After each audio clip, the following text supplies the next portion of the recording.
Hello everyone, कैसे हैं आप सब। होप सो सभी लोग बहुत ही अच्छे होंगे। तो जैसा कि आप सभी को पता होगा कि कल यानी कि 22 मई को इलाहाबाद यूनिवर्सिटी की एनुअल एग्जामिनेशन शुरू हो रही है। एंड स्पेसिफिकली अगर हम बात करें कि आपके बीकॉम वाले जो स्टूडेंट हैं उनकी कल से जो है एनुअल एग्ज़ाम स्टार्ट हो रहे हैं। तो ये वीडियो का पर्पज़ है मेनली बनाने का कि आपको कौन कौन सी बातों का ध्यान रखना है एग्ज़ाम देते टाइम, साथ ही साथ आपको कौन कौन से डॉक्यूमेंट वहाँ ले जाने हैं एग्ज़ाम हॉल में। ठीक है, तो चलिए बिना देरी के स्टार्ट करते हैं। तो सबसे पहले आपका देख लेते हैं कि कौन कौन से डॉक्यूमेंट हैं जो आपको यूनिवर्सिटी में ले जाने हैं एंट्री करने के लिए। तो देखिए, सबसे पहला जो आपका इम्पोर्टेंट डॉक्यूमेंट है वो हो गया आपका एडमिट कार्ड। तो एडमिट कार्ड आपका कंपलसरी है। उसके बाद आपका जो है आपका आईडी कार्ड आपको ले जाना है। एडमिट कार्ड हो गया, आईडी कार्ड हो गया।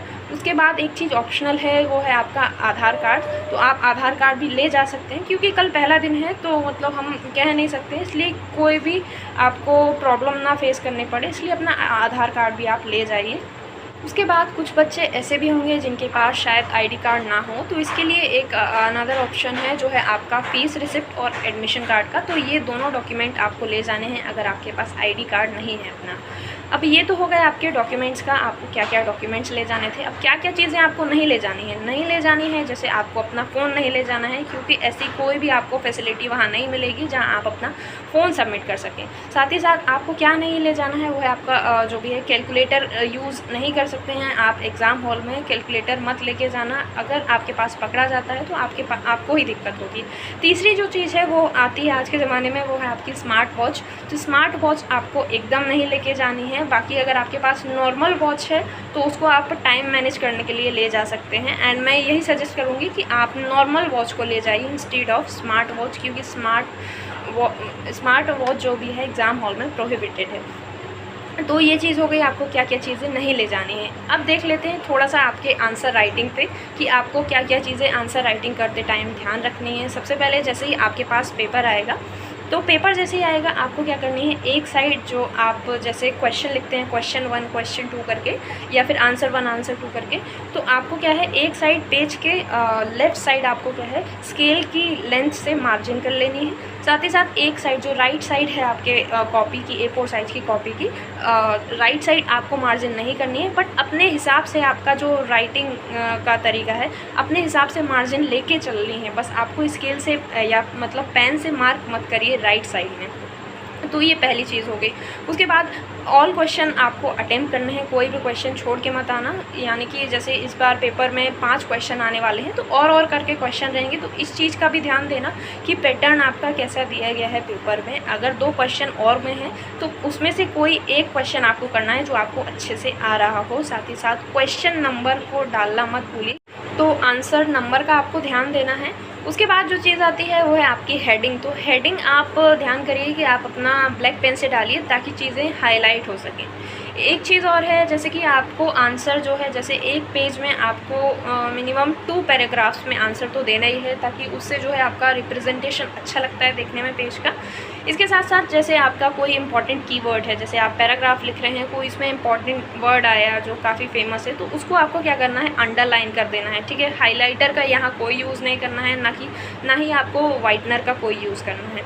एक चीज़ और, जैसे कि आपसे किसी पेपर में आपको किसी चीज़ के टाइप्स पूछे गए हैं, तो टाइप्स को आप एकदम चार्ट नहीं डायग्रामेटिक फॉर्म में लिख सकते हैं। जैसे आपसे किसी भी चीज़ के टाइप पूछे गए हैं तो उस चीज़ को ऊपर प्लेस करिए, बाकी एरो करके आप क्या लिख सकते हैं, उसके टाइप्स को वहाँ मेंशन कर सकते हैं। तो ये चीज़ हो गई। अगर आपसे किसी चीज़ के टाइप्स पूछे जा रहे हैं तो आप उसको इस तरीके से रिप्रेजेंट करिए एंड इसके बाद उसको एक्सप्लेन भी करिए। और जैसे चीज़ें हैं, जैसे आपसे कहीं किन्हीं चीज़ों के आपसे फ़ीचर्स पूछे जा रहे हैं, तो फीचर्स को भी आप जो है डायग्रामेटिक फॉर्म में लिख सकते हैं। जैसे बीच में बड़ा सा एक सर्कल बना दीजिए, साइड में एरो करके, पूरे में आप उसके शॉर्ट टर्म में आप उसके फीचर्स को लिख सकते हैं, फिर अलग अलग से उन चीज़ों को एक्सप्लेन कर दीजिए। तो ये चीज़ हो गई। एंड जहाँ ज़रूरत है मैप बनाने की, तो वहाँ मैप बनाइए। ठीक है, क्योंकि डायग्राम से आपको मार्क्स मिलते हैं एंड ज़रूरी नहीं है आप उसको एक्सप्लेन करें, बट आप अगर डायग्राम बना देते हैं तब भी आपको काफ़ी अच्छा मार्क्स मिल सकता है। उसके साथ साथ आपको क्या चीज़ें याद रखनी है, जैसे कि इकोनॉमिक्स जिनका पेपर है, इकोनॉमिक्स वाले स्टूडेंट को काफ़ी दिक्कत आ रही है, मुझे पता लगा है। तो इकोनॉमिक्स में आपको ध्यान रखना है कि ग्राफ आपको कंपलसरी होता है, जैसे मोस्टली चीज़ों में आपको ग्राफ बनाना कंपलसरी होता है। तो ग्राफ का ध्यान रखिए कि आप जो ग्राफ बना रहे हैं उसको प्रॉपर एक्सप्लेन कर दीजिए, ग्राफ बनाइए, एक्सप्लेन करिए। तो ये चीज़ें हो गई आपको जो है पेपर के टाइम पे याद रखनी है। एंड एक बार और सुन लीजिए कि डॉक्यूमेंट आपको कौन कौन से ले जाने हैं। Admit card, ID card, Aadhaar card, and जिसके पास आपका आईडी कार्ड नहीं है वो अपना fees receipt and admission card ले जा सकते हैं। साथ ही साथ ज़्यादा चीज़ें ये ध्यान करिए कि पेपर में आप डिफरेंट कलर के पेन्स यूज़ ना करें। मोस्टली आप ब्लू एंड ब्लैक कलर के पेन के यूज़ करें। लास्ट में जो भी है आपका टाइमिंग, जैसे कि आपकी 7 से 10 है, ये तो सभी को पता होना चाहिए एंड क्लियर भी होना चाहिए कि आपकी टाइमिंग जो है एग्ज़ाम की 3 घंटे की है, सुबह 7 से लेके 10 बजे तक। तो कोशिश करिए कि आप यूनिवर्सिटी के हैं अगर, तो यूनिवर्सिटी में 10 मिनट पहले ही पहुंच जाइए, ताकि क्योंकि आपको देखिए रूम वूम देखने में भी थोड़ा सा टाइम लग सकता है, पहली बार आप यहाँ आ रहे हैं क्योंकि। ठीक है, तो ये चीज़ें हो गई। अपने एडमिट कार्ड में आपका जो भी पेपर है, जिस सब्जेक्ट का पेपर है उसमें देख लीजिए कि कहाँ आपका पेपर होने वाला है, कौन सी डिपार्टमेंट में आपको जाना है। तो ये सारी चीज़ें हो गई जो आपको एग्ज़ाम के टाइम पे ध्यान रखनी है। आई होप आप सभी को वीडियो पसंद आई हो। एंड कल आपका एग्ज़ाम है, जिन भी स्टूडेंट का एग्ज़ाम है उन लोगों को बेस्ट ऑफ लक, एंड अब जाके अपना 100% दीजिए। Thanks for watching.